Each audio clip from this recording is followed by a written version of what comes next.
Welcome back to Straight Facts. I didn't mean to click that second button, which played two different intros, but there we go. Welcome back, everybody. Hit the like button, subscribe, make sure you're signing up to StocksFC. It's the biggest day on the platform's history today as Erling Haaland has been launched. Stocks are available in the best striker in the Premier League. And I'm not going to lie, it's the fastest selling one I've seen. Over 4,000 stocks sold in him already. And remember, if you don't buy stocks, you've got 5 days. If you don't buy the stocks, once they run out, they run out. You'll never be able to buy more from the platform. You'll only be able to buy them off of us users. Anyone that signs up to an account and purchases those shares in the man, you go into a prize draw. You might win a signed and framed shirt from Mr. Haaland as well. So scan our QR code or click on the link in the live comment section. We've got a brilliant show today talking about Manchester City and their dealings. And LB brought me to this, so City fans, don't cry at me. City accused of cheating again. We're going to go into that. We're looking at Arsenal's big double deal. Chelsea about to sign Omorodion. Yes, man like Big Samu coming to Chelsea, plus much more. Any comments, any topics you want us to speak about, feel free to comment and super chat in as well. But boys, how are you all? Chilling. I'm back in the UK, unfortunately. Yeah, I mean, it is what it is. But yeah, happy to be back on the show, lads. That was a sick intro. By the way, I like that. Yeah, it's well, you guys kind of know what's coming. You've been briefed slightly on things, and it's sort of in readiness for the new world. So yeah, I appreciate it. And also, my tan is looking really good today. I'm not gonna lie, I don't normally tan, but next to you two milk bottles, I'm looking pretty good. Hey yo, what the hell, man? My tan. I know you can't really sit on here, but my tan's actually not too bad, bro. Yeah, what is it called? Pigments. I have a serious lack of pigments in my skin, bro. Bruv, you're tan. You look like Casper, bruv. Like, bro, you ain't got a tan. You ain't got a tan, man. Lighting ain't the issue. LB, trust me, lighting is not the issue. You just ain't very. I play around with the lighting to see if I can look at me there, bud. Come on, more tan. Look at that. Oh, nice. Someone has this fake tan. Yeah, that's what I do. No, do you know what it is? It's just my head and my arms because from walking my dog. I don't sunbathe. I find sunbathing the most. I try to sunbathe. I try to lay on the sun lounger sometimes. I do 10 minutes and I'm bored and got to get up, so I can't sunbathe, as it were. A Newcastle fan here says, I don't know what HWTL stands for. Anyone know? Away the lads. That makes sense. Gahey not on the agenda. Terry only talk about negative things with Newcastle. We spoke about it at length yesterday on the Top 6 show. See you later, you melt. Sorry, bruv, to call you out, but we spoke about it yesterday.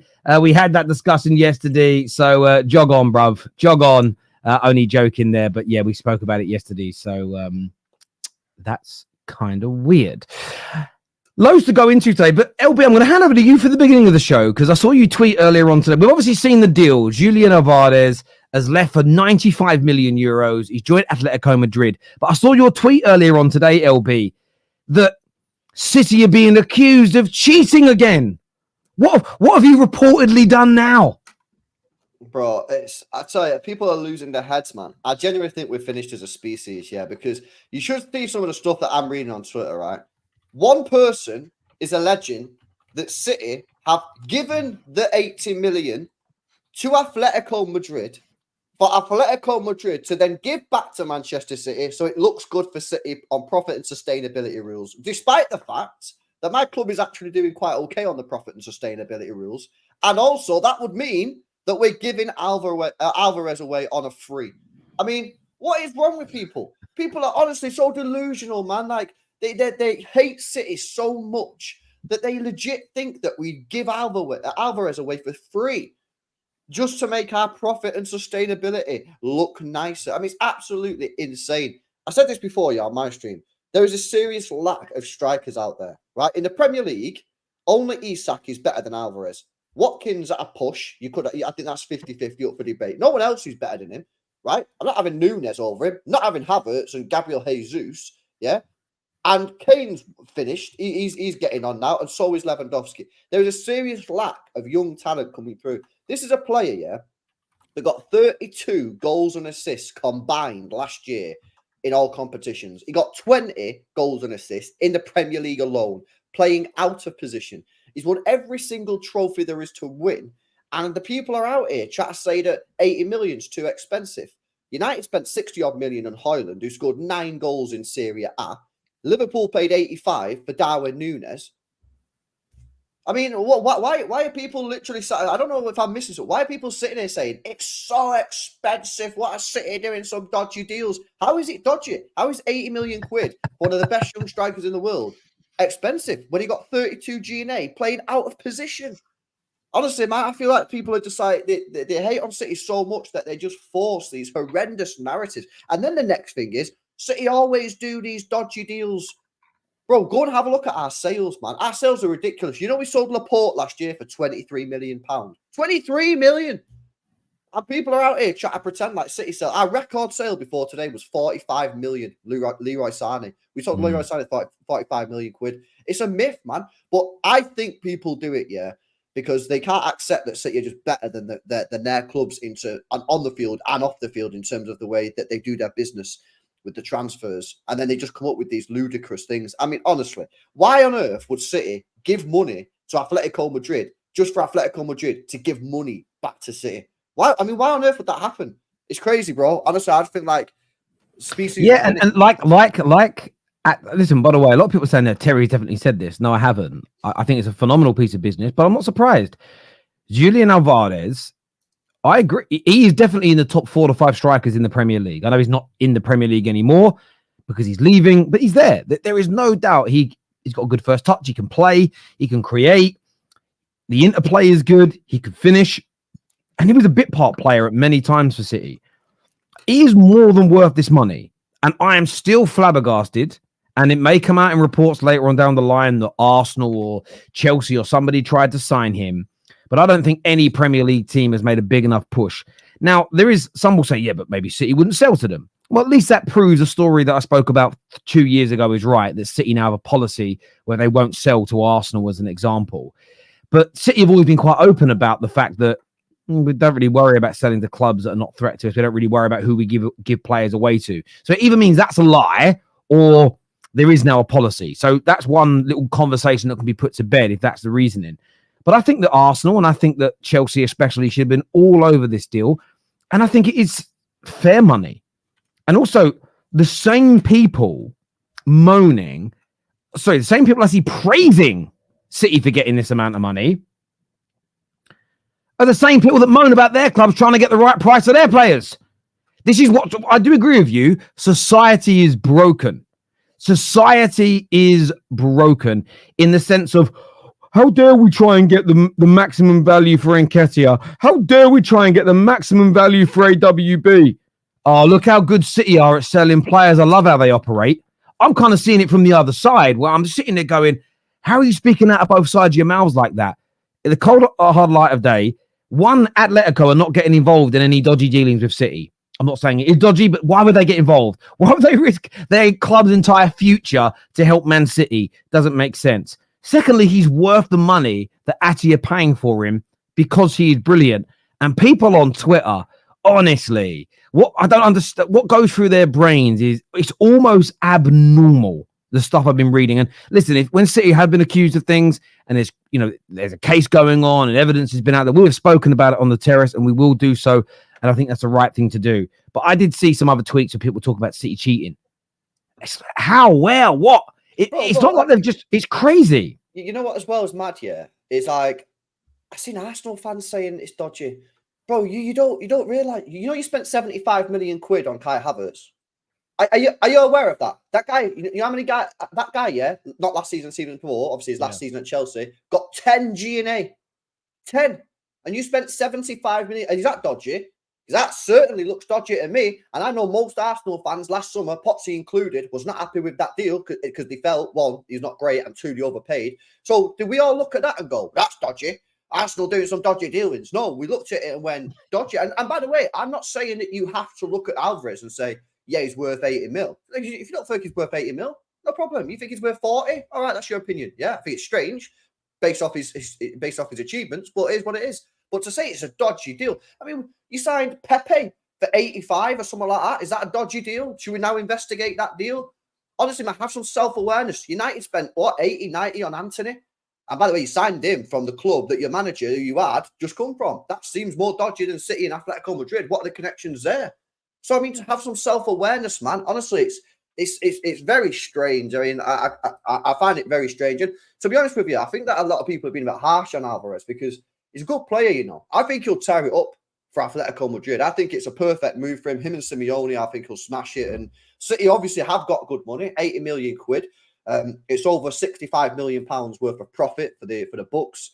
I don't think we're going to spend any of that, to be honest with you. So I think it's irrelevant because a lot of people get hung up on money a bit too much. Like, you're not getting any cash, lads. Like, you're not a shareholder in a football club. Like, don't deep it too much, but it is what it is. Anyway, that's the reason why I tweeted about it before, bro. I just think it's mad strange, isn't it? No, do you know what's mad is, like, for me, I don't really care about how much Alvarez went for. What I care about is what you're going to do to replace him. Because you can't tell me you're going to do nothing. You just got 90 million. We're going to do nothing. We're going to do nothing. What? Do you think that's the right thing to do, though, LB? If Haaland get a knock, who's up front for you? I think we'll go false 9. With either one of Phil Foden, Kevin De Bruyne, Oscar Bob, James McAtee, Savinho, maybe Grealish. I don't know. I don't think we'll sign another striker, bro. Because the problem is, if you sign another striker, you're going to be in the same position. No one's playing ahead of Haaland, bro. No one's playing ahead of him. So when is he going to play? You'll play, he might play, a month if Haaland gets an injury. The odd game here or there when he gets rested. If you are going to replace him, in my opinion, you have to buy an attacking midfielder who can also play as a sort of like false 9 striker. You're not going to buy another striker. Just be sat on the bench. What's the point? So I don't think we'll sign anyone. I think we're literally going to keep Foden, Kevin De Bruyne, and I'll have Oscar Bob, McAtee, the young lads in there, and we'll cook. Hopefully. Well, I mean, I like Oscar Bob. I think he's looking like a potentially hot prospect, or whatever you want to call it. Savio, I hear good things, but I don't think he's a false 9. I think he's more of a winger. Jack Grealish in a false 9, I'm not sure that really works for me. I think that Man City do need to go and sign another one. Now, Haaland might not get injured. It might be great. He's quite durable. He's not one of these players that's always got knocks, but I think you will have to go and do something. You're right, there will be. Whoever comes in, you're basically like Tottenham have been for the last 5-6 years of Harry Kane. Go and get another striker because if Kane gets injured, but they never could because they always got crap centre forwards, or the other ones they did get in wanted to leave. So, and they knew that if they were to get anyone in, they'd probably want to leave. So Jesus has gone, nah, Aguero's ahead of me. Julian Alvarez has gone, nah, Haaland's ahead of me. So now you're in a really hard position to go and get one. So you might be right. You might be that Pep goes and looks now and says, I'll use a false 9 if Haaland does get injured. But for me, I would at least go and try. Now, people might laugh at this. I think it's mad and he would never, ever go there because he'd be behind Haaland. But are you telling me that Ivan Toney wouldn't be a good signing for Manchester City? Because I think he would. No. I think he would. Bro. I don't want him. Why don't you want him? What, you don't want him? You'd rather have Oscar Bob behind Haaland? Bro, he's not going to play. You think Ivan Toney is a good player to have who's just going to sit on the bench? Because he'll just a bloody good one to have. Good one to have. Nah, not for me. I don't think he's the type of player that you want to just have sat on the bench. I hope you don't get him. I hope you don't get him. I hope you use Oscar Bob all season, or whatever the other lad you said, Kati, or whatever his name was. I'd rather him go for them two. But I wouldn't want Ivan Toney sitting on the bench at City. Christ, he'd have got him to bring on it potentially. Yeah, no, listen, I would if we get someone, I'd like us to get an attacking midfielder. I don't think you can get a striker because they're not going to play, and if they're not going to play, they're not going to be happy. Ivan Toney's not going to be happy sitting on the bench week in, week out, because that's what would happen to him. Because that's what happened to Haaland, and also Toney can't play in the midfield, which Haaland could to a certain level. So you get even less games. Do you think you're weak? Do you think you're weaker though? Now, of course we're weaker. We're weaker last year. Weaker this year. We're trying to make it easy, bro, but you keep on bottoming it every year. It's not our fault. You know what I mean? So that's what I'm getting at. You're not weak. You're weaker than you were last season, right?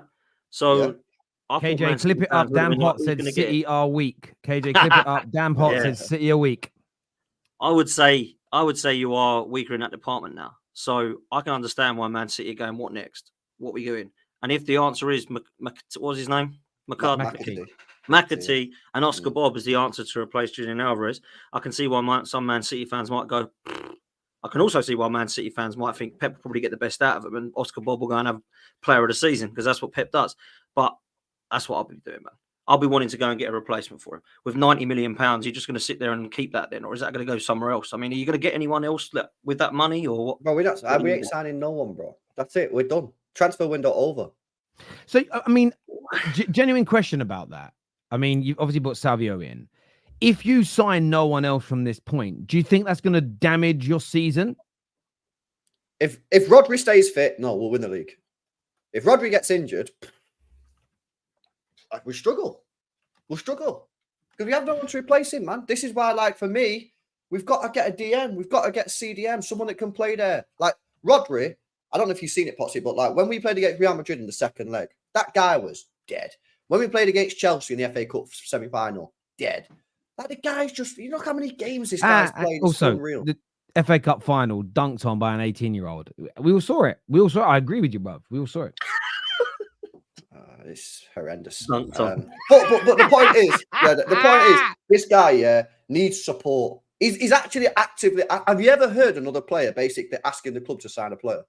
He's actively saying that. He's saying, yeah, we need support. I need rest. I.e., he needs to sign someone. Why do you think you're not that active in the market? You bought one of your own players to your club, essentially. You've not bought anybody externally from the City group. Why? There's so many theories and so many conspiracy theories as well. I don't know. But what are you guys hearing like in the Man City press? We're being media? told that until Kovacic or Nunes leaves, we can't sign anyone. Because we've already got Rodri, Kovacic, these are all midfielders. Rodri, Kovacic, Nunes, Kevin De Bruyne, Foden, Bernardo Silva. And then, of course, you've still got your Bob and your James McAtee. So we're being told it's like a one out, one in policy. So we have to let Nunes go, but there's been no interest, really. A couple of like rumours saying the Saudis are interested in Matheus Nunes, but I've not heard anything serious. And then Kovacic, there was a rumour saying he might go Turkey, but I don't think Pep wants to lose Kovacic. Kovacic is a great player to have around the squad, man. You know, this guy's been there and done it. So I don't think we are. I think we're going to wing it again with like maybe Kovacic playing CDM, but I'm not a massive fan of him playing there. I think he's better further up the pitch. And then obviously the young kid, Nico O'Reilly, which most people have never heard of, but he's a City Academy graduate, been at club since, 6-7 years old. And in the pre-season, he's been playing slightly deeper. And Pep said in the press conference that he's going to trust Nico to play that CDM. So, I mean, if it comes off, fair play. You've just saved anywhere between 50 and 100 million pounds in the CDM position. And maybe another 50. You're saving 150 million quid if you win in the league. But if you don't, people are going to look at it and go, was you not a little bit naive, maybe a little bit arrogant not to go and buy a new CDM? So we'll see, man. If Rodri stays fit, we'll be fine. I think we'll win the league again. But that guy gets injured. I think he's the most important player to any team in world football. Agreed. Do you know what I mean? I think if you take him out of our side, we are massively, massively weaker. He got suspended last year. We lost all 3 games he was suspended for. Yep. I genuinely believe that he's the most important player to a system in world football. Without him, we just play so different. And yeah, I think he's that unreal top player. They need one, man. They need a CDM so bad. It's crazy. And they've needed one for ages. They've tried Kovacic, Calvin Phillips. They've tried Matheus Nunes, which was a waste in my opinion. I don't know who's out there. That's the thing. I don't know who's out there, but I imagine they'll go and get somebody. Oh, there's so many players out there. Bruno was there. Kimmich is available. What's he called? João Neves was available. Now, they're both staying now, aren't they? João Neves wasn't. He's gone PSG. Yeah, but he's not a DM, is he? He's more of an 8, isn't he? No. He's a DM. I watched him last year as a DM. I've seen him play lone 6. I've seen him play lone 6 for Benfica in Europa League. I didn't watch long. That Varela guy. Remember, Potsy, Zubomendi, you're not asking for someone necessarily to play every game. It's can you do a job or can you play in a double pivot? So then if you're playing a double pivot with Rodri, I'm not being funny. Yeah, it's one of the easiest midfield roles to play. I think it's interesting as well. You guys would Lavia right now, getting rid of him now a couple of years ago, it almost feels like a bit of a mistake now. You know, with some of the dead midfielders you've brought in instead, should have just given him those opportunities. And maybe that's the answer now, though. Instead of Man United fans want a new left back. We've got Harry Amas. And I know some people live in standard FC world where, no, you've got to go and buy the best available in the world right now. But that's not always possible because you create the same situation City have just had with Julian Alvarez. Surely City have got, and I think you may have mentioned some names already, you've got a brilliant academy. That's where maybe the players have got to come from, because academy players, typically speaking, are happy to be bit part players to begin with, as opposed to demanding starting 30, 40 games a season. So maybe that's the way forward for City, actually, is to, instead of buying some people that maybe have, because Zubimendi is going to want to come in and play regular first team football, as an example. Frankie de Jong is going to want to play regular first team football. An academy player or two, just to have, and you guys win most of your games before the last 20 minutes. So just keep taking Rodri off, 20 minutes to go, bringing on these youngsters, developing them. And that's absolutely spot on. And I've said this in the past. I've said we need to basically have a policy where if we're 2-3-0 up, you've got to get Rodri on. I went through the list. I went on Transfermarkt and looked at all our fixtures from last year in the Premier League. And there were some games we won 3 or 4-0, and he played 90 minutes. And it's that can't happen, especially if you don't buy it at the end. If you're 2-0 up at home or 3-0 up away, maybe if you're away, you need a third goal or whatever. You've got to get him off. And by the way, that's not just for City. Arsenal should be doing this with the likes of Saka, Declan Rice, maybe Saliba, Liverpool with Salah, Van Dijk, Trent. So I don't know, man. Sometimes football seems bare simple, isn't it? I'm sitting here going, no, we should do this, and why not just do this? But then I'm sure there's a reason. Yeah, I swear, if you spoke to Pep and you said why do you do this? I'm sure he'd come up with a pretty reasonable. But this is just it. See, I don't think there's anything wrong with fans challenging things they don't understand in the forums that we do it in. But it's about being open-minded and level-headed. And when you find out, you might moan today, but then in 6 months, in a year, it all makes sense. And you go, I was wrong. I understand now. And what that will typically do is it enables you to not be frustrated if it happens again in the future, because you've gained an understanding. My problem is with fans or any walk of life is where people moan about a process behind something, but then when they're explained the truth, they still whinge and moan about it. If that one thing when I worked in the banking industry, the layman in me at the beginning was, hang on, why do we give people with worse credit ratings higher interest rates on loans compared to better credit rating? Someone with a better credit rating who's more likely to pay gets a lower interest rate. And my logic was, the higher the interest rate, the higher the repayments, the more chance there is of that person with poorer credit defaulting. It doesn't make sense to do it that way around. And then customers always would moan about this. And then we had it explained to us. We used to be able to send up questions down the line and you'd get responses back. And essentially banks do that because they have to insure all the money they lend out. And based on the bracket of lending that it's in, the more high risk, the higher the insurance is. The higher the insurance, the higher essentially the premiums we charge people via interest. And then I was like, well, that actually makes sense now. I get now why better credit. And you explain it to customers. Some would go, oh, that makes sense and be okay. Others would just keep moaning. And it's like, we've given you the logic. We've given you the understanding. Why are you still fucking moaning? And that was always my issue. And I see that in football now. That sort of, we said earlier, like deadheads. And I think it's similar in that regard. You have to be open-minded for what the answer actually is. There's something going on at City as to why you're not buying anybody. And it could just be that there is complete faith in a youngster and your club don't want to put pressure on him. Because that's actually a sensible thing to do. If Pep comes out and said, we don't need to buy someone else because X, Y, and Z are going to be superstars, the whole world of rivals are going to be on that player, judging every mistake, every mishap. Sometimes it's easier to say nothing, create less pressure to enable somebody to thrive. So, yeah, look, it's certainly interesting what's going on at City right now. Got some super chats. First one says, Dan the Man Potts, Terry the Cherry Flewers. Big up, lads. No, nothing. What about LB? What about LB? Come on now. Big up, lads. Just a word on Victor Osimhen. Anyone who thinks he wouldn't be an absolute beast in the Premier League is mad. He's powerful, quick, and goal sense. Goal sense is, oh my God. Listen, I rate him. I think he'd be. We're going to move on to him in a minute. We speak about Chelsea, but yeah, Gunner down under. I agree. I think he'd be an excellent signing for anyone in the Premier League. And I wanted to ask you guys about that. Chelsea obviously are helping to fund this move for you, especially LB, because they're going to be giving Ati around 40 million euros to buy Samu Omorodion as their new striker. 21 years of age, very little experience. There are talks, Fabrizio has said it, and Ornstein, that they will also try and sign Victor Osimhen.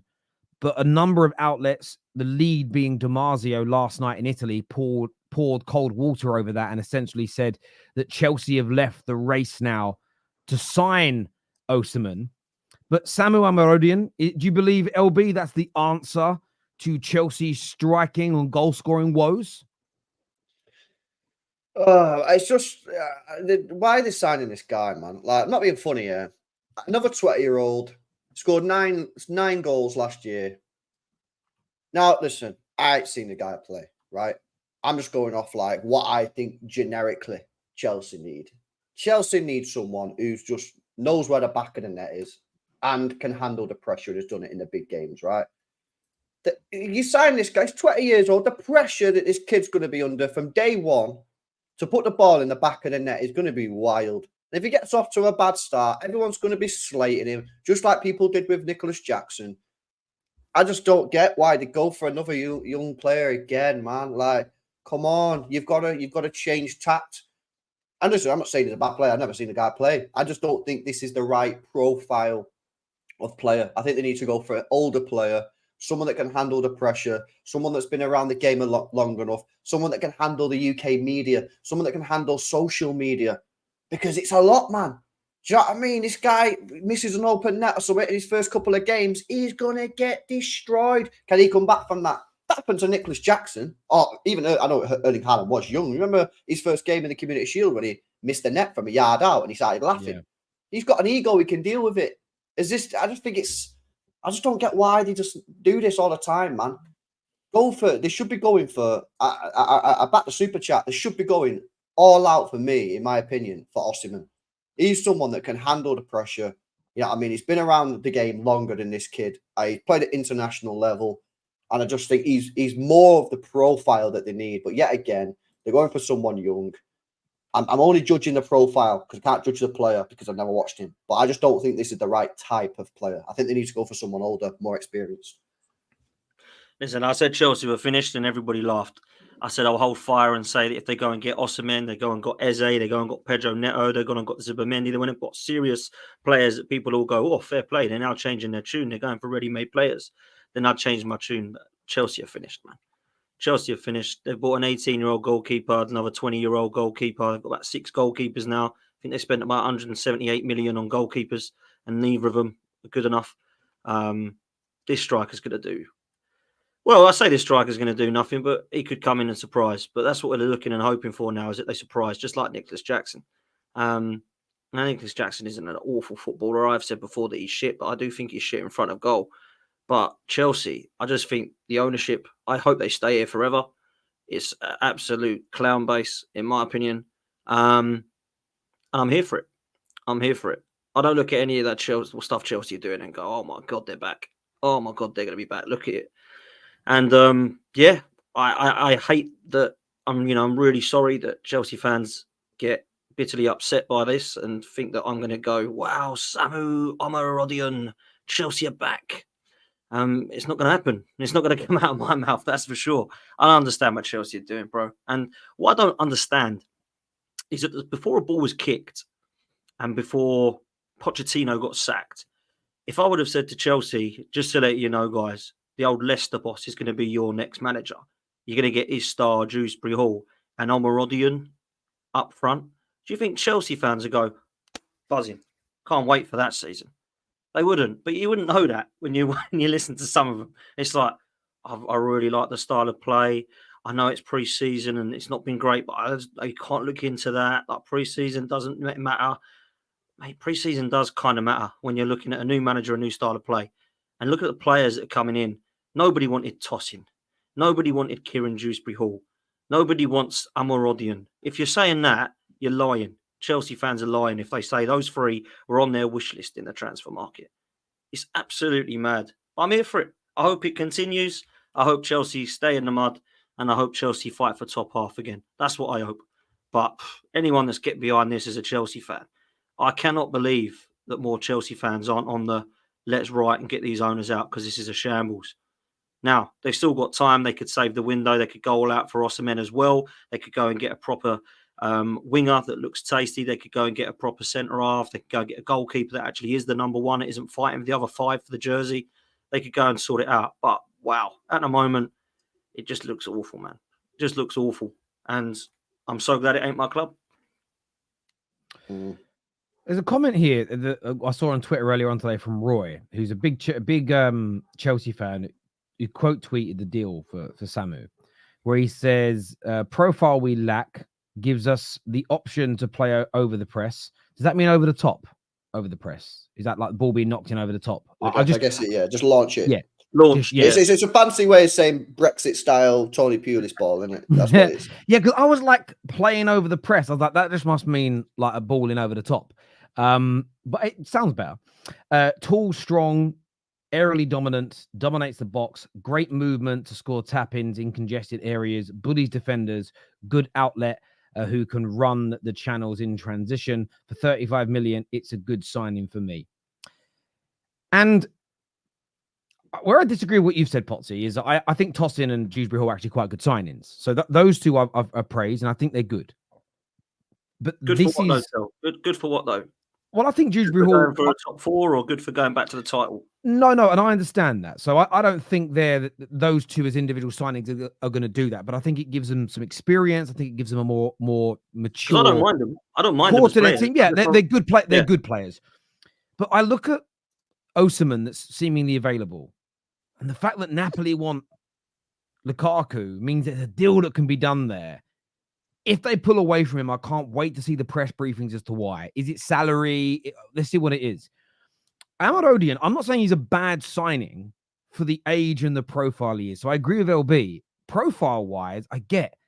As long as they go and get Osimhen as well, they need some experience. Like this kid, he could come in at 21, okay, and tear the Premier League up, score 20, 25 league goals, be amazing.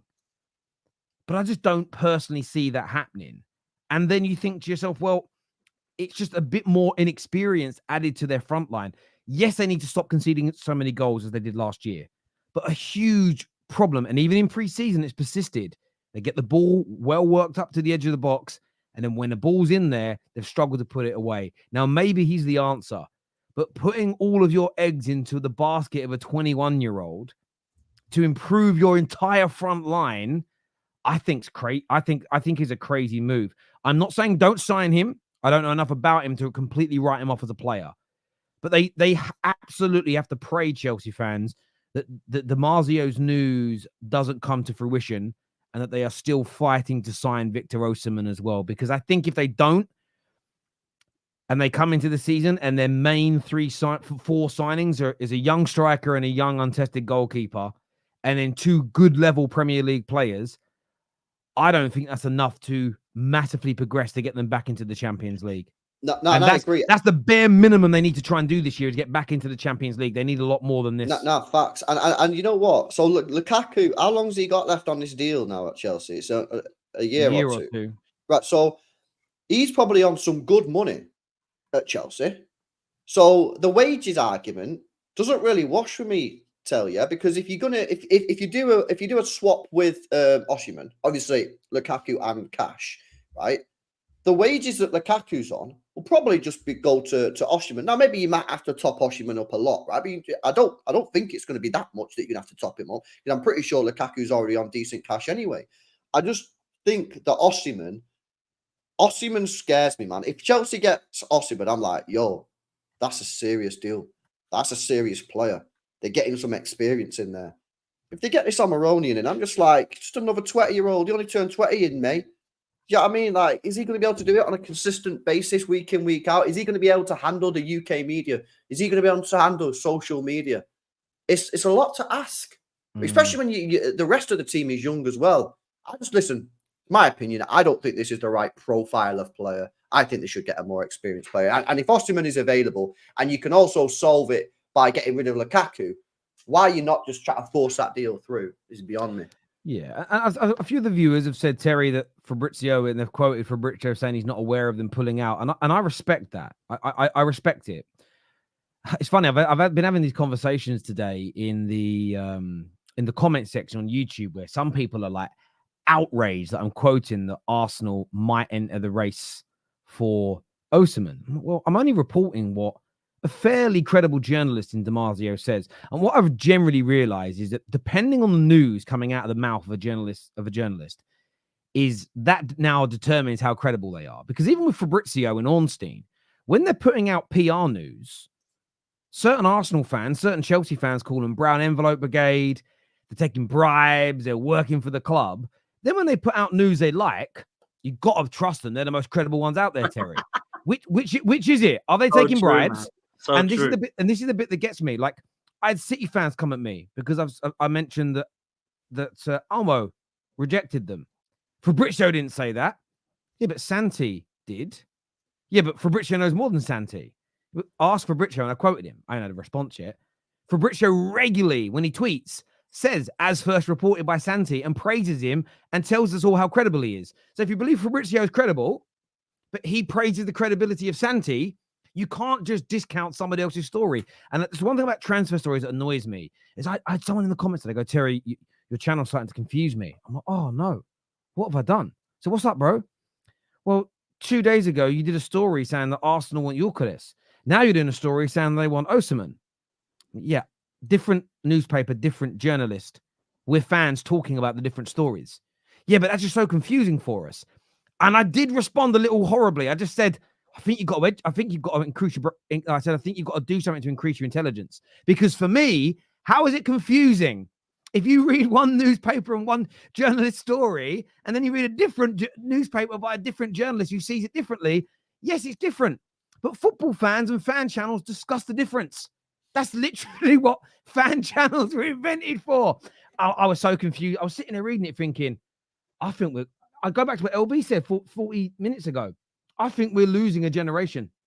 I don't know whether it's TikTok. I don't know whether it's a lack of banter at school. I don't know whether it's less and less mums breastfeeding now. There's got to be a reason. The lack of brain capacity for some people is absolutely staggering to me. It's staggering. It's TikTok, bro. It's TikTok brain, right? But do you know what I think too? I think part of TikTok is it, but I also think it's, and I'm not blaming the journalists, but I think people think transfer news is 5 or 6 lines on Twitter, like bullet points of what's going on. Where if you actually read full articles, it's very different. And the fact, and by the way, and I understand and I get, and this is the thing with trusting Ornstein and Fabrizio, I think they're both brilliant journalists. But there's millions of people that go, they're just tapping. They only talk about it when it's about to be complete. What about the journalist that mentioned it 5 weeks ago? Yeah, but when I mention those journalists, people attack me because they're not as credible as the tapping merchants. You can't, this is the irony of it. You can never please all the people all the time. So I never bother trying. But I just can't understand. Now, the vast majority of our viewers, big up yourselves, understand what fan channels are about. You react to news, you react to reports, we react to games, and as fans, we talk about it. That's what fans have done for absolute. Can you imagine going to the pub when you were younger, Dan, with a Daily Mail in your hand, going, "Oh, boys, I saw this on the back of the Daily Mail. Look, Man United might be signing Trezeguet." And then the next day, I walk back in and go, "Bruv, look here, the back of the Guardian says we might be signing Batistuta." And Dan goes, "You're a mugtail. You're lying to us. You're misleading us." Am I? Yeah, yesterday, man, you brought in a different newspaper that said something different.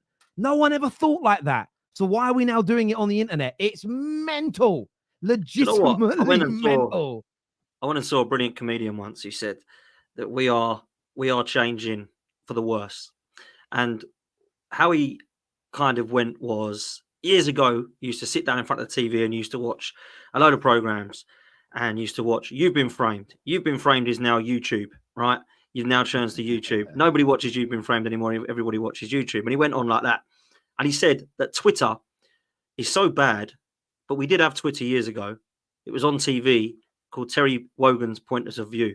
Right now, a lot of people won't remember that. What was so good about that was someone would stand up in front of the whole of millions of the audience and the audience that was on the stage and give their point of view. And everybody could then go back at them and go, point the finger and go, what are you talking about? They couldn't just put their phone down, turn their phone off, and then go back and watch. And then nobody else cares in the million worlds. You would have to stand in front of someone, say your point, and then explain why you felt that way, which is great because that's essentially what we do as YouTube and content creators, right? So for me, that is why it's so bad about Twitter. You can go on and put a status up and then just run away.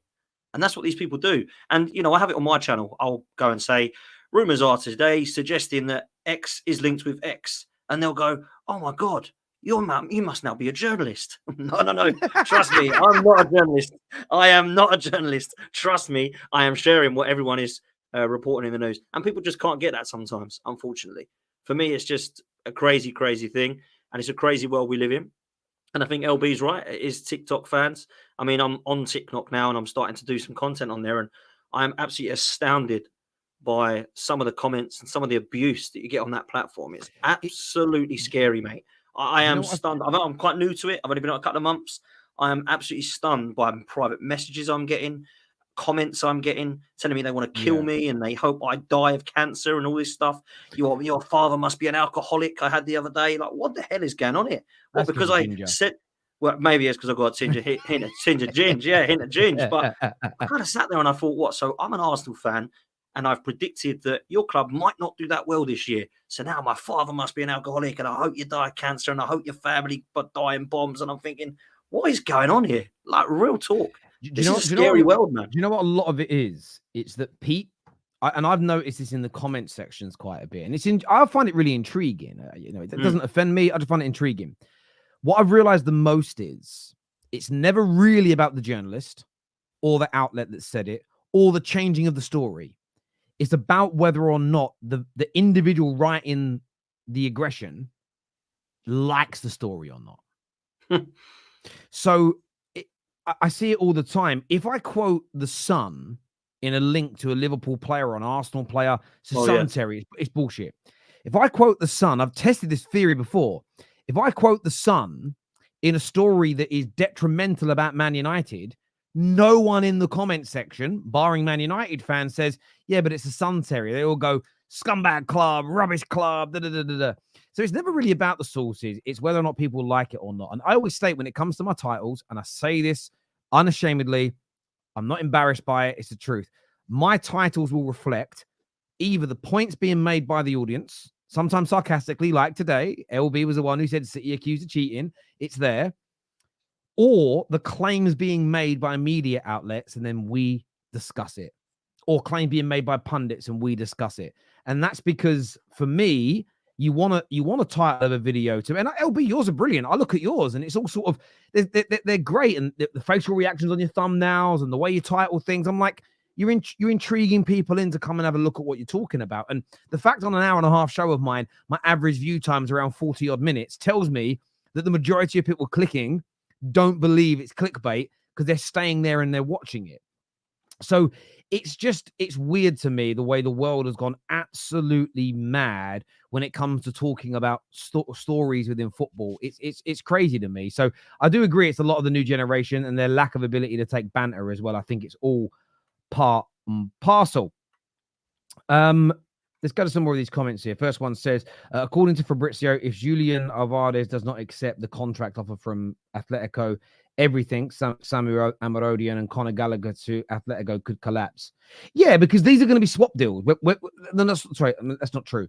These deals will be interlinked, not swap deals. So absolutely, it could happen. There'll be a domino effect, and one will fall out, and then Omorodion won't be able to leave, and then Chelsea might pull the Conor Gallagher deal. So yeah, it could absolutely happen. It could all fall apart. This legit is a problem everywhere. The attention span is so low. It's messing with the brains. Your job is to report the news from different sources, not your responsibility to review the legitimacy. I think there's an element of reviewing that because we do it on hundreds of videos. The other day when Gahey was linked to Liverpool, I said, look, it's from the Sun. I don't believe it. When it comes to Liverpool, I don't read the Sun as a newspaper I pick up and read. But they do get some things right.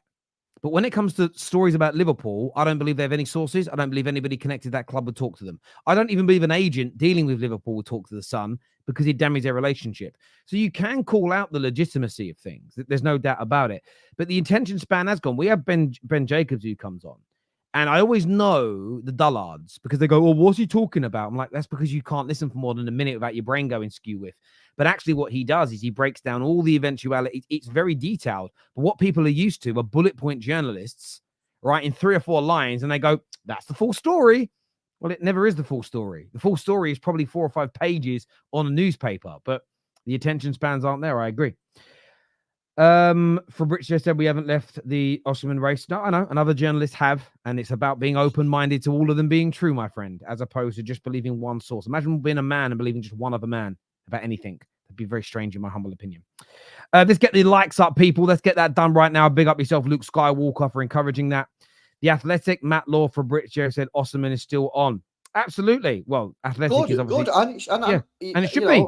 It should be on, man. Like, I'm not just here cussing Chelsea for some random reason. Like, I'm just giving my genuine opinion that I think they should get Osimhen, who's a bagsman, not this Omorodion, who scored 9 goals for Alvarez in Serie or La Liga.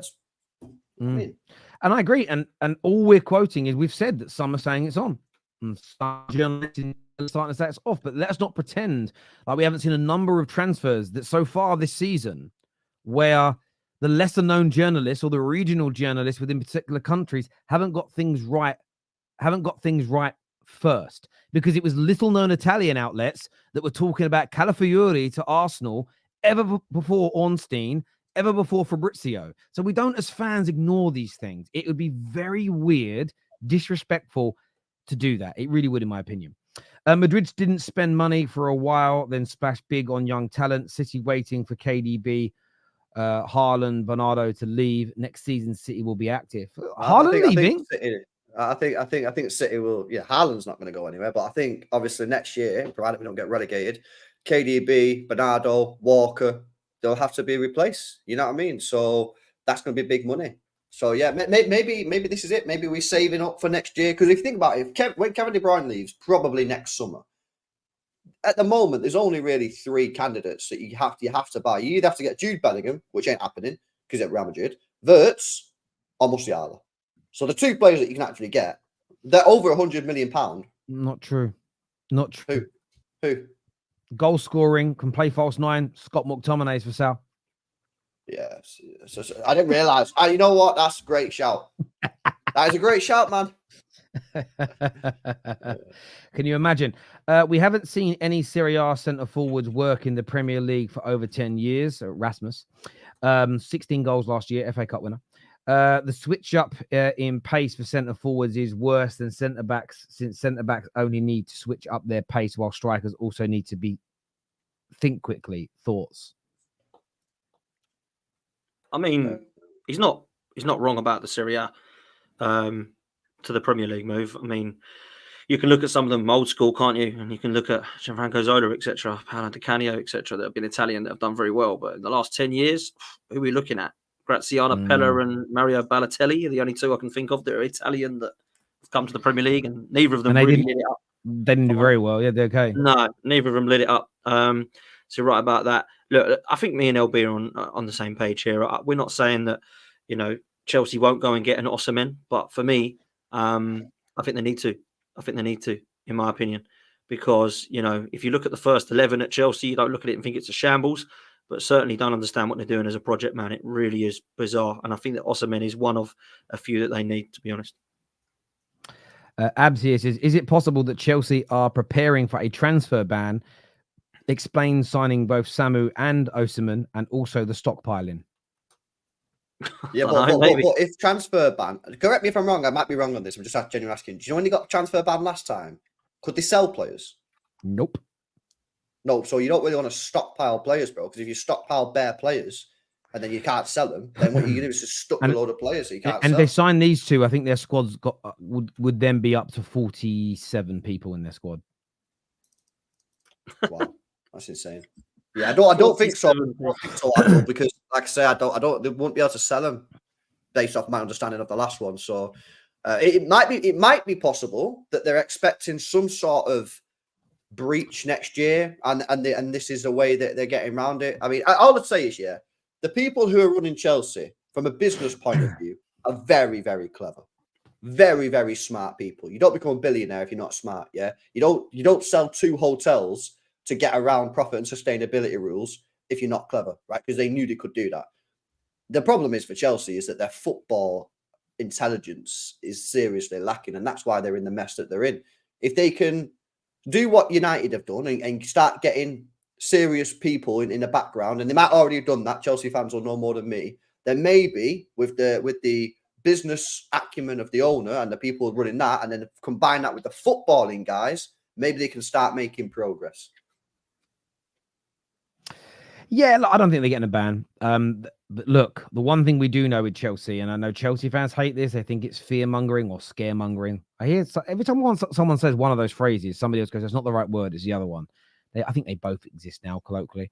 So they've reported themselves for financial misdemeanors in the past. There is the distinct possibility of big fines, transfer bans, and/or points deductions. That is there. If Chelsea don't make the Champions League this year, from a PSR perspective, they will be sailing very, very close to the sun. They just will be. And we know that because they've had to sell off assets.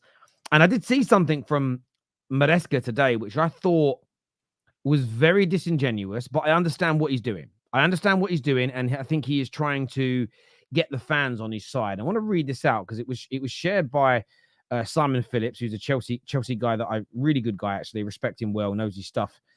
And he shared this, and I thought, interesting. So Maresca was asked on the academy players like Gallagher continually leaving. And what he stated, he says, is this is not a Chelsea problem. This is the rules problem. The club are compelled to sell players because of the rules. It's not a Chelsea problem. It's a Premier League problem. So essentially stating that Chelsea Football Club don't actually want to sell all these academy players, but they're being forced into doing it.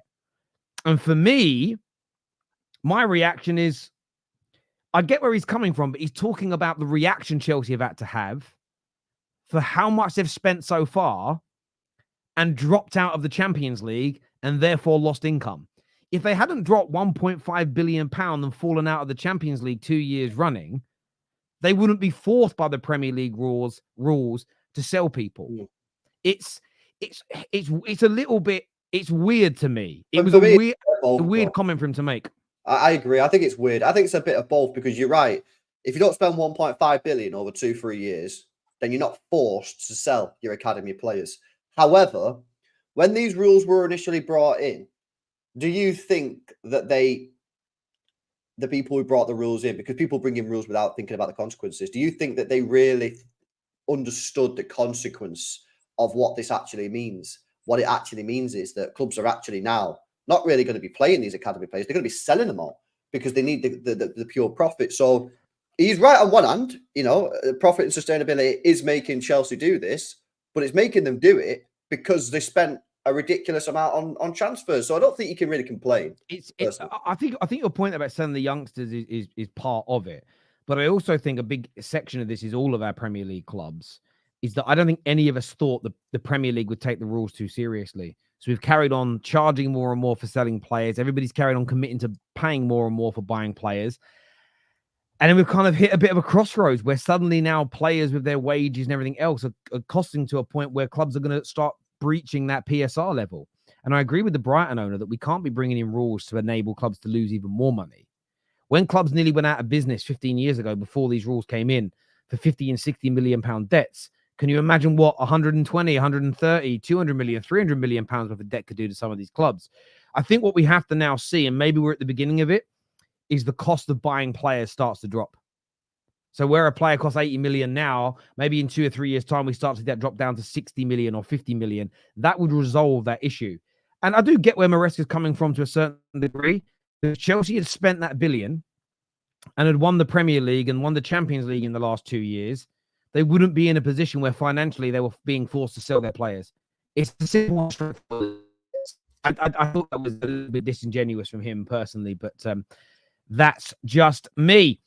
By the way, people, we're sponsored today by StocksFC. Claim your free stocks today by scanning the QR code. Plus, you can go into the draw to win a signed shirt by Erling Haaland if you sign up to an account. And plus, he stocks are available to purchase today. 4,500 out of the 100,000 available had been sold in the first couple of hours this morning. You've got 5 days. And if you don't buy stock in him now, you'll never be able to buy it from the platform again. You'll only be able to buy it off of the users. That is how the platform protects its users. That way, you guys own them. You guys get the rewards on them. And if you want to buy that stock, you have to buy it off of another user at the price they essentially set.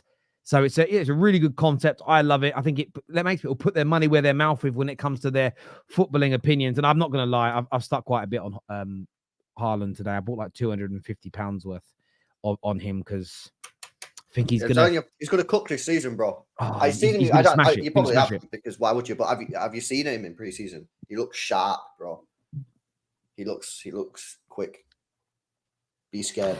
No, he does, and the way, I mean, you guys didn't create too much for him against Chelsea the other night. I stayed up and watched the game, but the way he pounced on those opportunities, electric, sharp, full pre-season, ready to go, and you guys had 14 members of your first team squad missing for that game.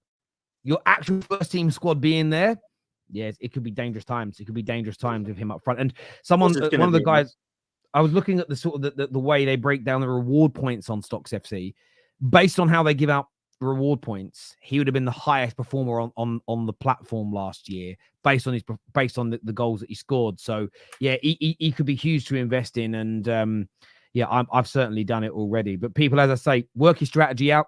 Very open about this. You can lose money on the platform. There is no doubt about it. If you buy people that don't perform, if you buy people that go backwards, if you buy someone who leaves the Premier League, you may lose money on them. So be very strategic. Start building your portfolio up. But Haaland, for me, is one that's well worth investing in. I wanted to ask you boys about Man United here. Today we're signing some young player called Obi Martins. He's done his medical. It looks like the Ligt deal is going to go through as well, especially now that Bayern Munich have agreed their deal with Bayer Leverkusen for Tar. But they can't complete it until they get rid of the Ligt. So I feel like it's gone from them having the advantage over us because Lenny Yoro is injured to that equaling itself out now because they've done a deal for a player, but they can't complete it until they raise the money through the sale of the Ligt. In terms of Man United bringing him in plus Mazwari, do you think that's enough for Man United's defense next season, Dan? As a first year of the rebuild? Well, you're definitely looking at that area of the team, aren't you? First of all, I think Manchester United need more, if I'm honest, still. And I thought you were going to go for it. Now it's starting to slow down a little bit in terms of rumours. Ugarte is one that's been mentioned as potentially being off now. Thought that would have been a really good signing for you with Kobe Mino and Bruno and Fernandes in there.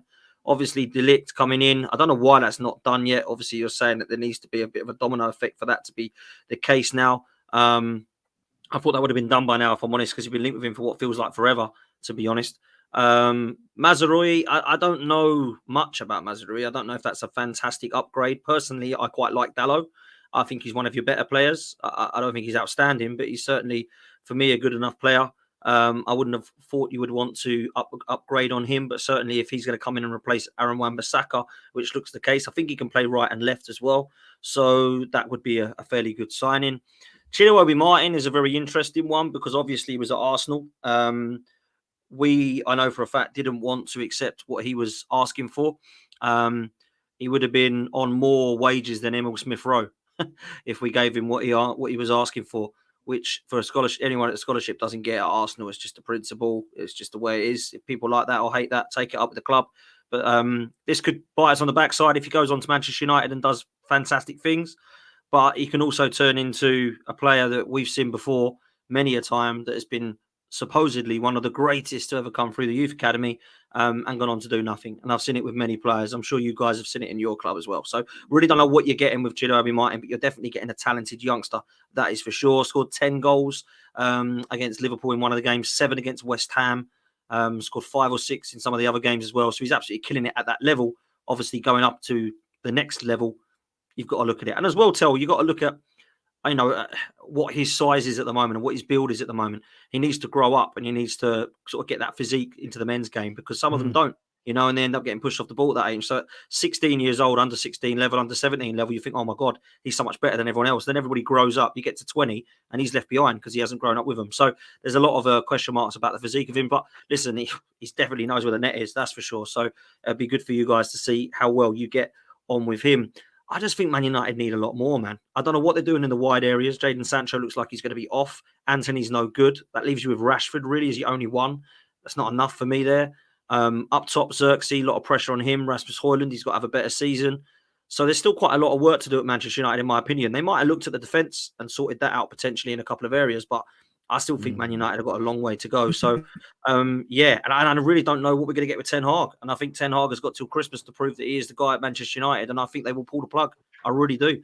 I don't think these guys are mucking around. They're footballing men that I think have a structure now that will go, right, I know you want to try and give managers chances. This guy's had enough. Pull the plug, and you go and get Thomas Tuchel or whoever the hell it is you're going to get next. So for me, hopefully it's not Gareth Southgate. I hope it is, but you probably hope it won't be.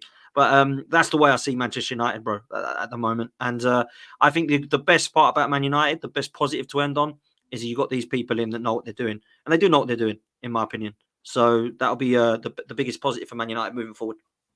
I don't disagree that we need to do more. But I don't want too much more in the first summer, because I think if you start adding more than, say, 6 to 7 new players in, I think it becomes really difficult to integrate them, and you can create more problems than you're solving. So I like Ligt. I like Maswari as cover for left back and right back. I like the idea of promoting a few of these youngsters. I'm a little frustrated about the Ugarte deal, but equally, I need to remain consistent. And I've been disgusted at how much we've overpaid for players in the last 11 years. I don't believe we've pulled out of trying to sign him. I believe we're just saying that publicly. We briefed the media too quickly about who our alternative players are for us to really pull out. It was United are no longer interested in Ugarte at that price. 10 minutes later, these are the 3 or 4 alternatives that they're now talking to.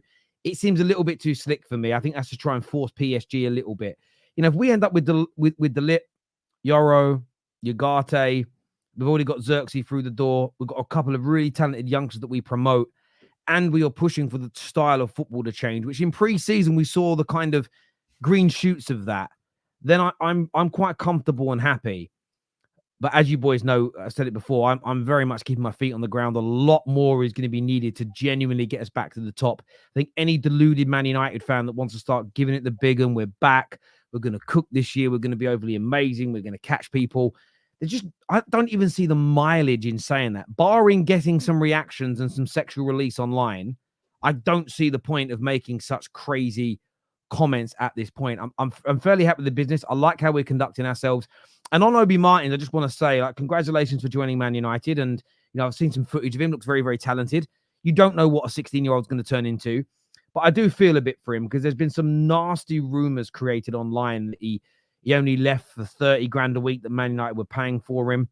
His money at our club hasn't been confirmed yet, but multiple top sources have said that he's turned down bigger offers away from Man United to join us. And when those rumors went out, the level of abuse this 16-year-old boy, because you're a boy at 16, took online from grown men, I thought was absolutely disgusting. There's criticism of a grown man when he makes a mistake or does something wrong.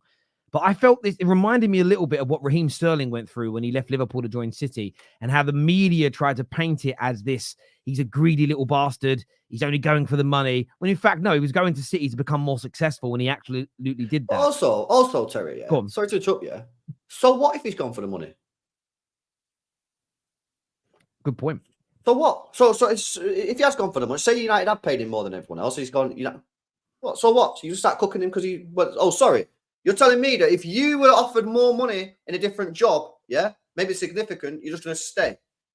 Man, too many people coming out there with a fake outrage, the fake morals. Listen, at the end of the day, humans are humans, yeah? No matter what you're doing, whether you're a YouTuber, you're working at the NHS, or you're a footballer, a lot of people chase the cash. Yeah, they chase the cash. That's what they do. Nothing wrong with it either. Yep, nothing wrong with that, bro. Everyone's got stuff to pay for. This guy's 16.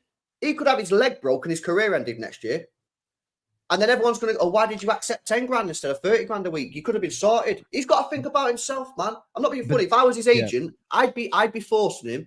if it's not massively different, we'll have a chat. But if United are offering him a lot more than everyone else, I'd tell him to go United. Because at the end of the day, his career could be over next week. We've all seen it with young players where they're a bad injury and the career's over by the time they're 19. And he's got to think on. You know what I mean? So, honestly, man, some people weird. I agree. And a few people said, why are you outraged by people cooking him then? But it's not about cooking him. He's a 16-year-old boy. He is a child.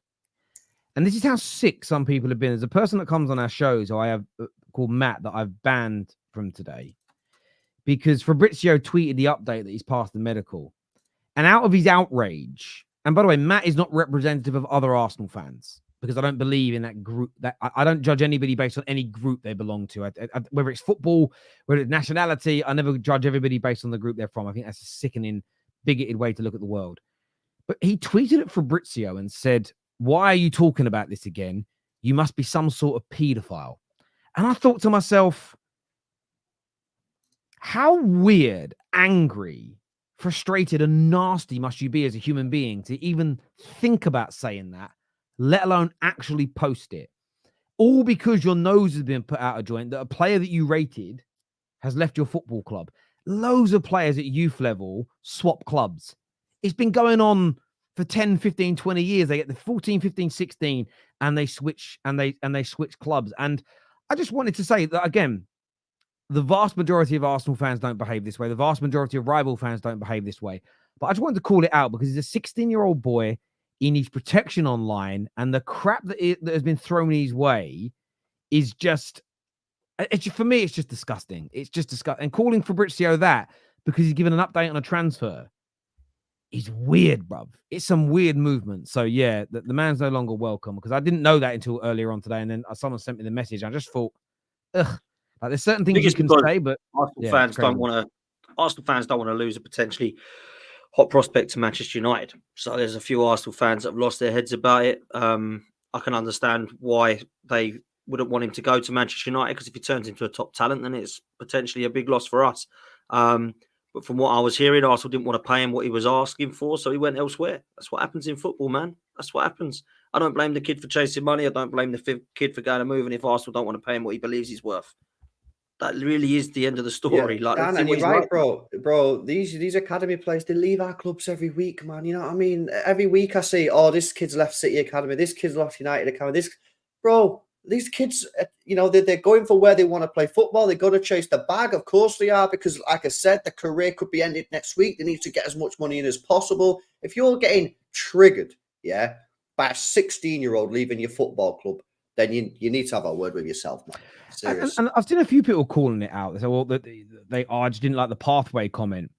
But Man United, typically speaking, have given more minutes to youngsters and academy players in the last 5, 10, 15, 85 years than Arsenal. It's not a dig at Arsenal, it's a fact. Plus, Arsenal are almost top of the tree right now, fighting out for titles. They have actually a little bit less room and capacity to be developing another young player when you've got Wanyeri coming through and you need to improve in certain areas. Man United probably have a little bit more scope with the situation that we're in. Ignoring all these points and then abusing a child online, it's absolute. I've never seen anything like it. I've never seen, and the saddening thing is, if it happens again and a United player leaves and joins City, or a United player leaves and joins Liverpool, there'd be a percentage of our fan base that would do the same. I don't think it's exclusive to Arsenal. I want to make sure that's very, very clear. But it's just crazy behaviour for me. But overall with Man United, look, I'm happy with the business we've done so far.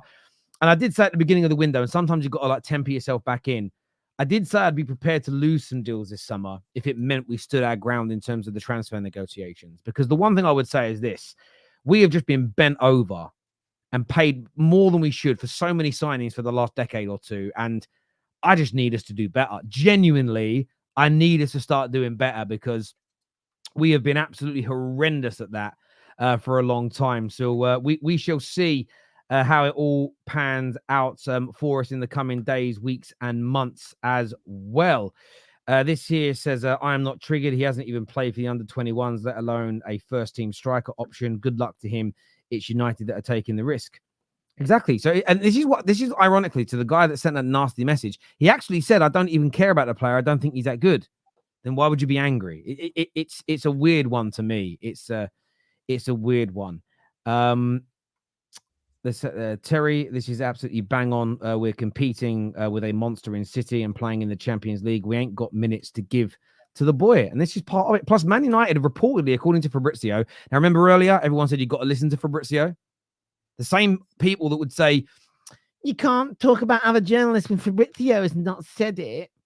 He said that Man United are making him the third choice striker this year. But at the same time, you're stating that we can't guarantee him a pathway. So is Fabrizio lying, or is he now a brown envelope merchant again? And he can't be trusted, because earlier on today, I was told I had to trust everything he said. Which is it? You morons from outer space, I tell you. Like, it's crazy. It really is crazy. Terry, this happens all the time with academy players who leave. I don't think it does. I've never seen a 16-year-old get abuse online like this. I'm gonna be honest with you. I've never seen it personally, and maybe I haven't seen it because he hasn't joined Man United. So maybe I've not been as aware of it, but I haven't personally seen it or come across it. But I'll certainly keep an eye out for it.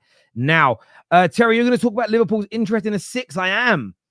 Liverpool have stated that they are going to be buying a number 6 this summer. Oh, they've woken up. They've been in hibernation all transfer window, and then with 3 weeks to go, someone's going, what? They've got 3 weeks left. Bloody hell, better sign someone. So fair enough. At least they're getting someone, man. I can't believe they waited this long to even get someone, man. You know what I mean? I think it's crazy that they waited this long. Who are they going to get, man? Well, I think they've been linked with Zubamendi, innit? If they get him, that really? Yeah, I think what so. A player that would be. Yeah, exactly. That'd be pretty decent with them. That would. Maybe they'll go and get Ugarte now that Man United don't want him. You never know. Who knows? But if they get someone, they get a 6, then they'll still be up there, man. I see some people saying that they're going to finish like 6. They're only going to finish 6 if they don't sign anyone. If they invest into the team, I mean, unless this slot guy turns out to be a fraud, then there's no excuses for them finishing anything less than 3rd, really. No, they're going to be in the title race. I mean, if they had a 6 of Zubamendi's level, they could win the damn thing. I don't make them favourites, but if they sign a 6 of that level, they could win the league next year, Liverpool. They really, really could. But so we are going to talk about it, but there's very little to talk about until we know who the player is and how it's going to impact them. Do you know what I mean? Because just the fact they're going to sign somebody means very little. The thing that was kind of worrying was in the Athletic, report in the Athletic this morning that says Arne Slot says that Liverpool have their eyes open to see what's available in the transfer market, but insists it's very hard to improve the squad that he's inherited from Jurgen Klopp. I mean, like it's just not though, is it? Like, let's be real. They definitely need a number 9, in my opinion. They definitely need a CDM. They definitely need a left back, because everyone tells you Robertson's done and Tsimikas is about as bad as defending as Zinchenko is. So, like, let's be real. They do need players. They need a centre half that's going to go and be less injury prone than Konaté and not allow for Van Dijk to play 40 games a season or whatever he's been. So, of course, they need 4 or 5 players. Like, what does he need to assess the team for?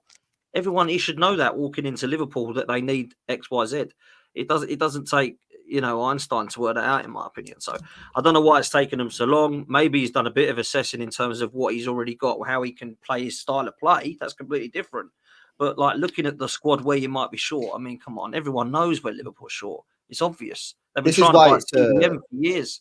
Nah, and I agree, Potsy. I think this is why, for me, I think it's more an ownership, board level situation, and I don't think they're giving him a lot of money. Maybe they'll change their mind towards the end under pressure. Maybe Liverpool fans will start getting loud on social media and they'll cave in. But I agree with you. You know what I mean? I mean, I just thought come in and they would have got like a DM like pretty quickly because it's such an obvious position. And I don't buy it. I agree. I think something's strange going on there. But you've always got to caveat this with, because people always say, well, the window's still open. You've got a caveat. We're just saying up until now. Of course, yes, the window is still open and you could still do business. But I think it's strange that they've not got anyone in up until this point. I do. No, I agree. And I mean, interestingly as well, if the manager's saying it's really hard to upgrade this squad, then can Liverpool fans please stop being angry with me for saying you should be challenging for the title? That's the element about it. So Liverpool fans will defend not buying anyone. Go, yeah, but the manager loves that squad. Says you can't barely upgrade on it. So you should be in the title race. No, it's a rebuild, bro. It's a rebuild. It's going to take years. So which is it? Is it a rebuild or is a squad really good that can't be upgraded on? That's my issue with a lot of these claims. It's you've at least got to have one singular narrative when it comes to your thoughts and feelings around this squad. It can't keep chipping and changing depending upon who's talking about it, but we will see. Arsenal. Your fans don't seem very happy at the minute. Obviously, Marino not over the line yet. There's the links to Osimhen that obviously come out from Damasio today. A lot of Arsenal fans in my comments saying, Terry, please stop spreading these lies. There's no way we're looking at him. In fairness to Damasio, he has stated that all summer that you guys are thereabouts looking at him. He hasn't just sort of said it out the blue. Eucharist news has gone very, very quiet. Like, what are you hearing as an Arsenal fan? Obviously, much closer to it than LB and I. What are you guys doing? Because it feels like you've got a couple of big signings on the horizon, but the horizon doesn't seem to be getting closer. Yeah, you're right. Calafiori's come in. Emil Smith-Rowe's gone out. I believe we will see more outgoings. Rumours of Jacob Kivior going to Serie A. Rumours of Reece Nelson going to Leicester. Rumours of Eddie Nketiah. Reports are suggesting that could be breaking down because Marseille are not prepared to pay it and Arsenal are wanting more money. I've said my piece on this and I'll happily say it again. I thought 27 million euros for Eddie Nketiah was pretty fair, to be honest. 23.5 million pounds that costs. Smith Rowe is 27. He's not better than Smith Rowe, is he? Eddie Nketiah. Let's just be real. He's played more minutes than Smith Rowe, but he's not better than him. So I thought that was fair. Some people would say, no, it's not, because Liam Delap went for 25 million and Elliot Anderson went for 35 million. So Eddie Nketiah is worth more. Eddie Nketiah just didn't score away from home the whole of last season. He's really not that great of a player. Like, he's all right. He might go and score a few goals for Marseille or a few goals for a Nottingham Forest or a Fulham or Wolves, but he ain't going to take them to the next levels. This is a player who's okay. So for me, 23 million pounds would have been okay, but Arsenal were trying to hold out closer to 30 to 35. That could stall things. Reece Nelson, the loan of an obligation. I think, again, Leicester want to pay about 15 million, which I think is probably a fairish price for Reece Nelson. Maybe a little bit more we'd like, closer to 20. But we're asking for 25, they're saying. So what we want for the players and what people are prepared to offer is why these deals are holding it up. And that essentially is why potentially it's being held up for us actually to go and sign some of the players, because we're trying to get players out the door. Striker situation is why the fans aren't happy. Because you said Arsenal fans aren't happy. That's because they want a striker. Now, I understand that there's links with Osimhen, there's links with Gyökeres. Toney and Watkins have never really been linked, and Isak is unrealistic. So, really, if we're going to get a centre forward, it's going to be one of those two. They're going to be around about the same price. Osimhen, I imagine, is probably going to be about 80 million plus because Napoli want close to his release clause. They've said, however, that they don't want him at the club. He's not taking part in training and stuff like that. Obviously, Conte's there now and wants Lukaku. So it looks like Osimhen's been frozen out and he will be leaving to go somewhere. And with Victor Gyökeres, there's a release clause of 100 million euros, which works out around about 84 million pounds. So he's going to be a similar price to Victor Gyökeres. It really depends what Victor you want. And I look at what Victor Gyökeres does and I look at what Victor Osimhen does. And if I'm honest with you, a couple of years ago, everybody would have said Victor Osimhen. But if I'm looking at who's on form right now, Victor Gyökeres is absolutely flying. 58 goals and assists in 50 games. And you can throw back this in the Portugal League, blah, blah, blah, and it's easy over there and stuff like that. Well, I don't see many people in Portugal putting them numbers up, if I'm honest. Sometimes you've got to take a risk. He has got experience in England. I know it was at Coventry, but actually he was really good over there as well. So maybe he's the guy. There is not a number 9 at the moment. And I go back to what LB said, other than Isak, that I think guarantees Arsenal the 20 to 25 goals that gets Arsenal across the line. So it may be for another season, which is why Arsenal fans are angry, we don't go and get a striker, which I think would be bad news, in my opinion, because we need a killer. Even in pre-season games that I've seen in the last couple, a killer is absolutely missed. Havertz, Jesus, they're not clinical enough, man. They're good footballers, but they're not number 9s that can guarantee Arsenal 20 to 25 goals, in my opinion. And I don't think that is good to keep those two there. So Mikel Merino is the next one that we believe to be getting in. He arrived back from holiday yesterday. So I imagine that Mikel Merino deal will probably be the next few days. And then after that, I honestly believe we need 2 more. I don't know that we're going to get these 2 players, but the 2 that I would go for would be Eze. Release clause, activate the release clause of around 60 million with some add-ons. I think he can cover for Erdegaard. I think he can cover for Saka. I think he can come in at the left 8. I think he's a baller. Someone who's ready now, 26 years old, Premier League proven. I think he'd be a phenomenal signing for Arsenal. And the other one is Victor Gyökeres, because I think at the moment, if you go for on form and who's looking like he could come to the Premier League and be physical enough for it and actually can deliver, I think we have to take a risk on him. Because the thing is, people will say, hold off and buy Isak in the summer. Well, two things. We don't know that he's available next summer either. And also, I've done waiting till. I've waited for 21 years to win this title. Yeah, I don't want to wait yeah. again. You know what I'm saying? I don't want to wait again for, maybe next summer we could get a striker. Well, it's been 5 years and we bought Jesus, Havertz and Trossard. None of those are number 9s. None of them have replaced Aubameyang yet. So what are we doing? So we've got to go and try. And if you sit there and go, Victor Gyökeres is £84 million, he gets 20 goals for Arsenal, wins us a title, are people going to go, that was a bad move? They're going to go, that was the right move. So you've got to take risks in football, man. You've got to go and take risks. So for me, after Marino, I'd like 2 more. And they're the 2 names I'd like. So let's see where we go.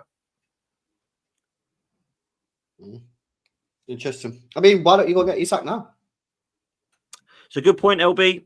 Apparently, he's not available. And Newcastle said he's not for sale. Now, I'm with you. If we've got 150 million, go lump it on him. Brilliant. I don't know if we have. If that's what's going to cost, I think it's worth it. Because for me, I think, guarantees Arsenal winning a trophy, if not the Premier League trophy. Because I honestly believe he's that good, man. I honestly believe he's that good.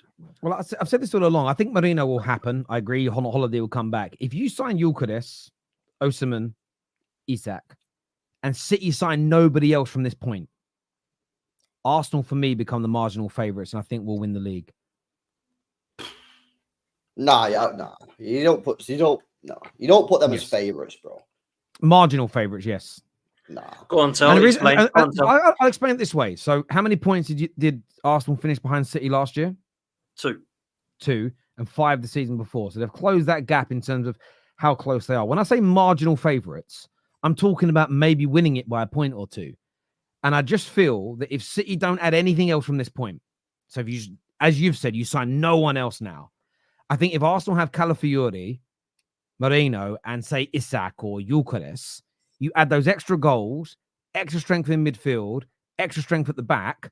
I don't see why they couldn't just go slightly better than the last 2 years and pip City to winning the league title. I don't believe they're going to run away with it. I don't believe it's going to be easy, but I do believe they become the marginal favourites to win it this year if City do no more business from this point, just marginally. You know, for me though, Terry, my problem with Arsenal isn't the players; it's they don't get across the line. Mentality.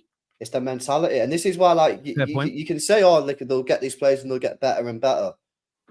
Like, bro, like they just don't know how to get across the line because they don't win anything, and this is why it all goes back to me to these domestic trophies that they've thrown away for the last couple of years. That I really think that he's made a mistake because it helps build winning mentality. The facts are the facts. The last 2 seasons, Arsenal were in the league. In the lead of the Premier League going into the last 7-8 games, whatever. Both times they failed to win the league. They have a mentality issue. Now, I know last year after the Aston Villa game, they won every game, right? So it's a little bit harsh, but the facts are they still lost that game against Aston Villa. They need, in my opinion, winners. They should be going out there buying 29-year-olds, 30-year-olds who have won trophies. So when they get into match day 30, when they hit April and May, yeah, and these players that have never won anything in their career or have won very little, because Arsenal have a few of these players, and start panicking, some of these players can look at them and go, relax, chill. We can go out here and do this. You know what I mean? Who in that squad, yeah, can realistically stand up and say, don't worry, boys. I've done this before. I've been in this position before. It's going to be fine. Just play our game. Saka's won, what, nothing? Do you know what I mean? What's Martinelli won? Jesus has won stuff, but he wasn't leading the line at City. You know what I mean? Rice has won one Conference League. Yeah, you know what I mean? I just think if you look through the squad hasn't won much. And that's for me why I think they should be focusing on more experienced players that have actually won stuff, got over the line. That's where I think they should be going, because Arsenal are a good team, man. Your team's good. Yeah, you can improve it. Everyone can improve the team, right? But what you lack for me is winners. You lack mentality winners. And the proof is the last 2 years, you could have won the league both times and you didn't.